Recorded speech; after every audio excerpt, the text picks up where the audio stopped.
পাকিস্তানের এই ফ্যাক্টরিতে প্রতিদিন যে পরিমাণ চামড়া প্রসেস করা হয় তার কিছু অংশ যদি আমাদের দেশে করা হতো তাহলে কোরবানির সময় আমাদের এত সস্তা দামে গরুর চামড়া বিক্রি করতে হতো না। দর্শক, আমরা সবাই জানি চামড়া তৈরি যে কোনো প্রোডাক্ট কতটা দামি এবং মূল্যবান, কিন্তু চামড়া বিক্রির ক্ষেত্রে সিন্ডিকেটের কারণে প্রতি বছর কোরবানিতে কোটি কোটি টাকা হাতিয়ে নেয় সিন্ডিকেটকারীরা। আজকের ভিডিওতে দেখবেন পাকিস্তানের একটি চামড়া ফ্যাক্টরিতে কিভাবে তারা শুরু থেকে শেষ পর্যন্ত ফুল প্রসেস করে। ইনশাল্লাহ ভিডিওটি ভালো লাগবে। প্রথমেই দেখছেন লবণ মিশ্রিত চামড়া ফ্যাক্টরিতে আনা হলো। বলে রাখা ভালো, যখনই কাঁচা চামড়া সংগ্রহ করা হয় তখন কিন্তু লবণ দিয়ে রেখে দেওয়া হয় যেন চামড়াগুলো না পচে আর মজবুত হয়। এবার এগুলো ফ্যাক্টরিতে আনার পর বিশাল চাকতির মতো ড্রামে ঢোকানো হয় এবং পানি দিয়ে প্রথম ধাপের ওয়াশ সম্পন্ন করা হয়।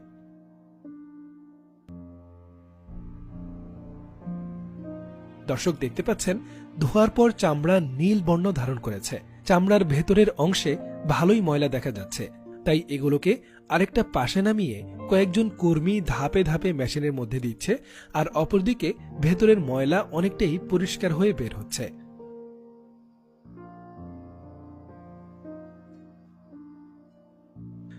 এই প্রসেসটা শেষ হলে আবার গোল চাকতির কাছে এনে কেমিক্যাল দিয়ে ভেজানো হবে।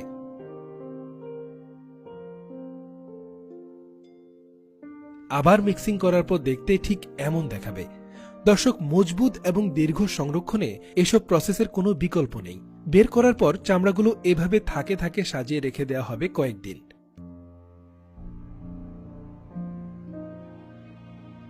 কয়েকদিন পর শুকিয়ে গেলে পর্যায়ক্রমে পানি দিয়ে ধোয়া হবে।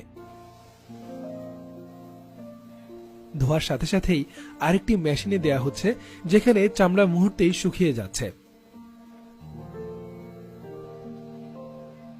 দর্শক, এই মেশিনগুলোই চামড়া ফ্যাক্টরিতে সবচেয়ে বেশি প্রয়োজনীয়, কারণ সকল প্রসেস এগুলোর মাধ্যমেই করা হয়।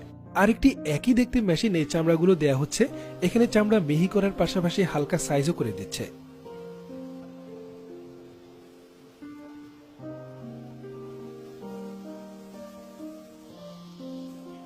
পুরো প্রসেসটি সম্পন্ন হলে একজন এসে একটা মিটারের মাধ্যমে চামড়ার পুরুত্ব পরীক্ষা করছে।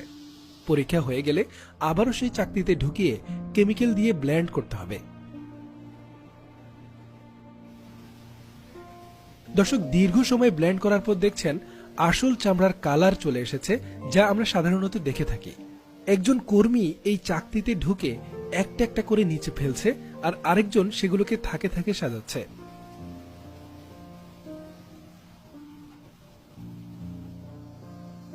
দর্শক, কিছুদিন শুকানোর পর এগুলোকে আবারও মেশিনে মাড়াই করছে যেন আরো সফট করা যায়। দেখছেন কত সুন্দর চামড়া প্রস্তুত হয়ে গেছে।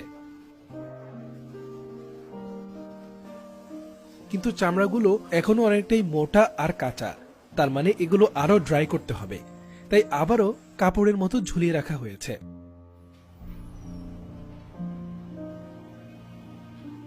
দর্শক, আমাদের ভিডিওগুলো দেখছেন মোহাম্মদ আল আমিন সাউথ আফ্রিকা থেকে, রিফাত মানিকগঞ্জ থেকে, এ আর শমী কুমিল্লা থেকে, কৌশিক পাল পশ্চিমবঙ্গ ভারত থেকে, মোহাম্মদ শরীফ ওমান থেকে, নূর আলম খান কানাডা থেকে, ফয়েজউদ্দিন নিউ ইয়র্ক থেকে, ঝর্ণা বড়ুয়া রাউজান চট্টগ্রাম থেকে, মনসুর চৌধুরী চকরিয়া কক্সবাজার থেকে, জুনাইদ ইভান চাঁদপুর হাজীগঞ্জ থেকে। দর্শক, আপনারা কে কোথা থেকে ভিডিওটি উপভোগ করছেন অবশ্যই মন্তব্য করতে ভুলবেন না। কয়েকদিন শুকানোর পর আবারও মেশিনে মাড়াই করা হচ্ছে। দর্শক, দেখছেন এখন ব্যবহারযোগ্য চামড়ার শেপটা চলে এসেছে।